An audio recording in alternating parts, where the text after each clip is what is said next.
I'm going to try to do this in 2 videos, I guess. I didn't turn my phone call off, or however you do that. So, I think where I ended is that I didn't live in fear. And a lot of that was because of the things that I had experienced as a child and teenager of just seeing the Lord's provision. And I mean, miraculous provision. It wasn't just, when friends know that you're hurting and they bring you something, I mean, that's totally awesome. I'm not in any way discounting that. But there are those times when you pray for something inside and no one heard it, no one knew it but the Lord, and then someone shows up with that thing. That's the Lord. That is so miraculous. It's not nothing. It means so much. One time during that year that we just didn't have anything, I remember standing in the kitchen. I've not gotten emotional about this in a long time, but I remember standing in the kitchen, and the Lord had amazingly provided through a food pantry.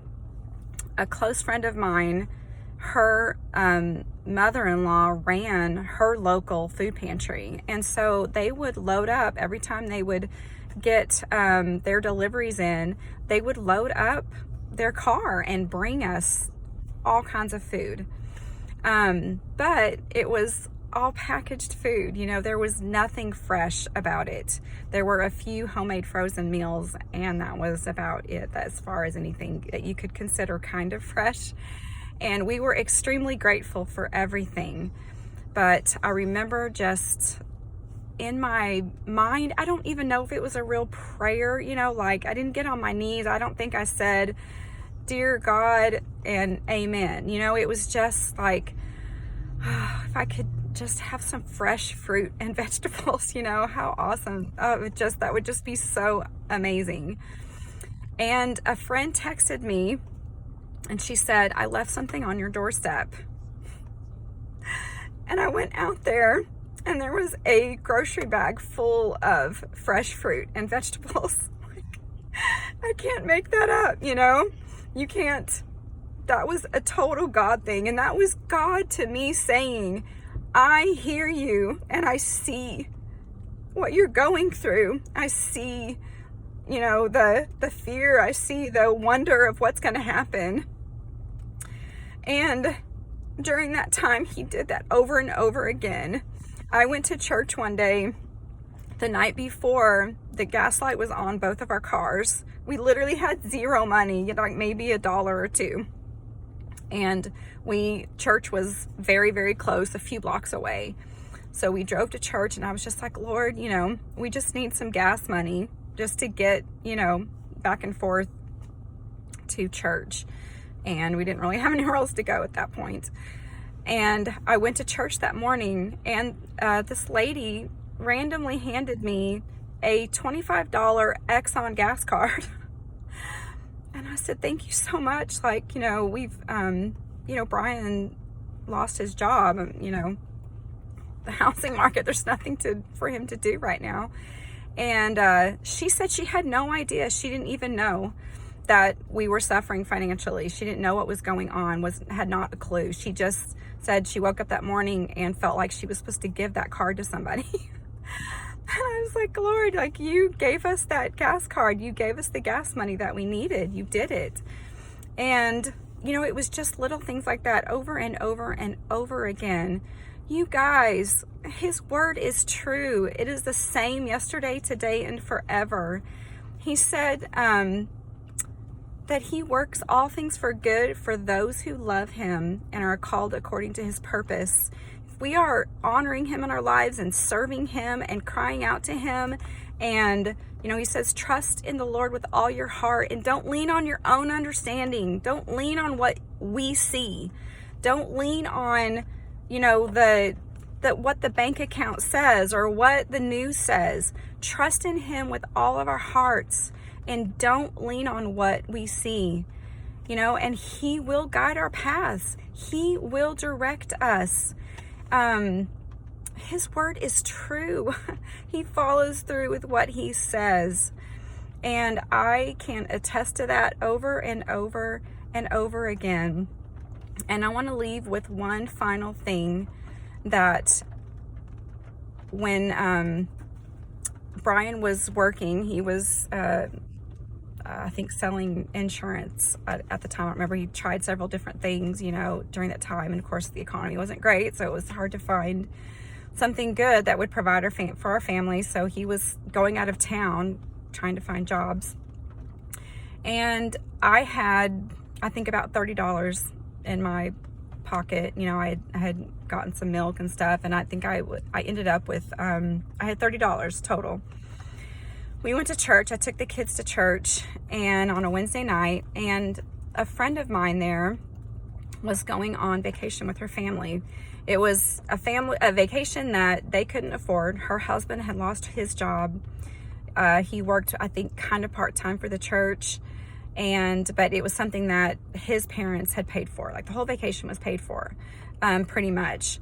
But they didn't have any money. They were going on this road trip to Florida, and they didn't really have anything. And I really felt like I was supposed to give her $20.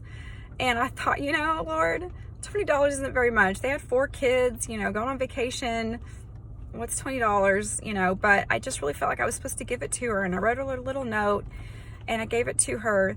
Well, she knew what we were going through because that church had helped us out. And she teared up and she said, "Why are you doing this? Like, you don't have anything to give. Why are you giving this?" And I said, I feel like it may be almost more for me than for you. It was me trusting the Lord, because when I was questioning him and I felt like I was supposed to give that to her, then I felt like he said, "Do you have groceries in the house?" Yeah, I had groceries. I had what I needed for, a week or however long. And I had gas in the car. Do you have gas? Yes. Do you have everything you need? Yes, I have everything I need.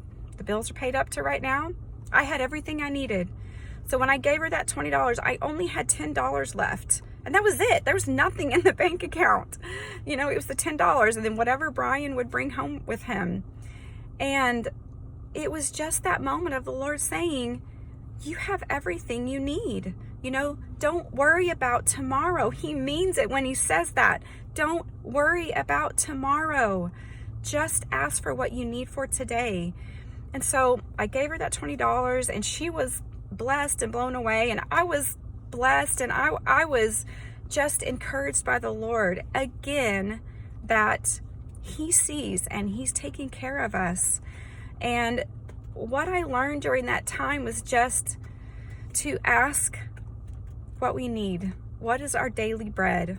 Ask him for our daily bread and trust him for it, and believe that we are not our own providers. He is our Father. He is our provider. And yes, we have to do our part. We got to go find a job if we can. We work, we do our part. But ultimately, he is our provider, and he wants to do that for us. He wants to be that for us if we let him. I also wanted to say that don't be afraid to ask people for help. There was one point where we had people voluntarily help us, bring the food from the food pantry. And then an organization that she knew paid our electric bill 3 months in a row. And then we got to the 4th month, and we were 2 days away from our electricity being cut off. And I felt like that I wasn't trusting the Lord if I called our church. Well, I knew our church had a fund to help people. But I just really struggled inside with, Lord, am I not trusting you? And are we not trusting you if we call the church and say, "Can you pay our electric bill?" And I asked Brian, and he said, "Yeah, do it, call them." And so I called them, and, they did what they needed to do, and the electric bill got paid. And I just felt like, it's that story of the guy stranded on the island, and he asked God to save him. And, a boat shows up, a plane shows up, and I don't remember what the other thing was, but, the help came, and he said, "No, God's going to save me. No, God's going to save me." Well, we need to be open-minded about the ways that God is going to save us, you know, and his ways are not our ways. And he, you know, it's those odd ways that he helps out that we go, that was so God, you know, like that was God that did that. You know, I had nothing to do with that. I said a prayer, you know, I'm hopefully honoring him and serving him with my life, but God did that. I did not do that. And so he just showed me that there are multiple ways that he can provide for us. You know, he could put a bag of $5,000 cash on our front porch if he wanted to, you know. We can call somebody and say, hey, can you pay this bill? Like it's about to be shut off. You know, whatever it is, we have some dream job show up, you know. He has those ways of taking care of us that you just know is like that gift that he gives you as his papa, your papa. And I hope this really encourages you to just really trust the Lord. If you're struggling with fear, that is not from him. He doesn't want that for you, and he wants to prove himself to you. He wants to prove that his word is true and that he is there to take care of you if you will let him. We just try to do so much on our own sometimes. We don't let him do what he really wants to do to bless us. So anyway, I just pray blessings on you guys, and I pray provision. I pray God's daily bread for you, and most of all, that his kingdom would come and his will would be done in your life here on earth as it is in heaven. Bye.